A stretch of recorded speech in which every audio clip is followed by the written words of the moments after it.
Good evening সবাইকে। তো চলে এসেছি কাজে থেকে, এখন প্রায় 8:35 মতো বাজে। তো এখানেও ময়দা মেখে রেখেছে, আলুটাও কেটে রেখেছে। এটাও করেই রাখে, কারণ আমি একা একা করতে পারবো না, এতটা অনেক লেট হয়ে যাবে।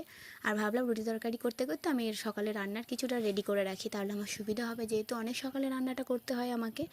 আর এখানে কালো জিরে ফোড়ন দিয়ে তরকারিটা বসিয়ে দিয়েছি, আর এখানে তাওয়াতে রুটিগুলো করে নেব।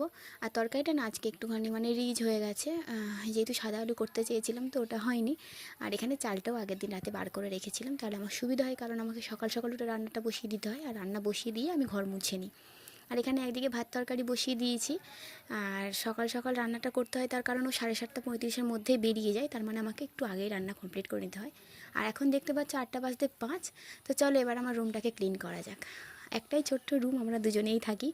তো জানি না কবে একটা নিজের রুম বানাতে পারবো, ছোট হলেও আমি চাই আমার একটা নিজের বাড়ি হোক, ভগবান জানি না কবে দিন দেবে। তো এখানে দেখতে পাচ্ছ রুমটা ক্লিন করে নিয়েছি, আর যতটা পারি আমি ক্লিন রাখার চেষ্টা করি। আর এখানে দেখতে পাচ্ছ আমি ড্রাই ফ্রুট ভিজিয়ে রেখেছিলাম আগের দিন রাতে, ড্রাই ফ্রুটটা খেয়ে নেবো, তারপরে খাবো চা, যেহেতু চা খায় না আমাকে একাই খেতে হবে।